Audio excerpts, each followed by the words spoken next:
Arkansas Senator Tom Cotton.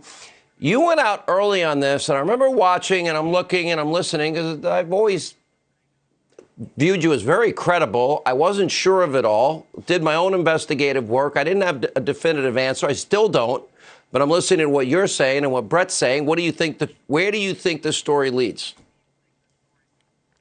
Well, Sean, since January, I've said it seems to be highly coincidental that this very contagious virus originated just a few hundred yards or maybe a couple miles from laboratories where the Chinese Communist Party researches coronaviruses. Brett Baer's reporting tonight, if it bears out, shows that the Chinese Communist Party is responsible for every single death, every job lost, every retirement nest egg lost from this coronavirus. And Xi Jinping and his Chinese communist apparatchiks must be made to pay the price if that turns out to be true. Well, they certainly hold a lot of America's debt. Is that an area where we could perhaps get compensation?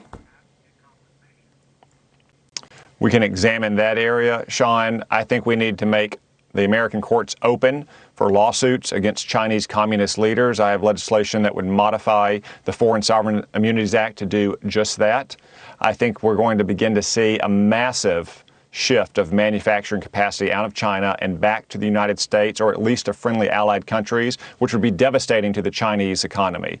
But just imagine, not just in America, but all around the world, the demands for accountability and consequences on the Chinese Communist Party and Chairman Xi if it turns out that Chinese negligence and then Chinese corruption and treachery was responsible for unleashing this pandemic on the world.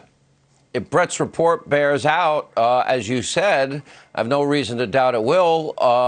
It certainly speaks volumes. They weren't allowing travel from Wuhan to any other area of China, but they were perfectly willing to let people in Wuhan travel to the rest of the world.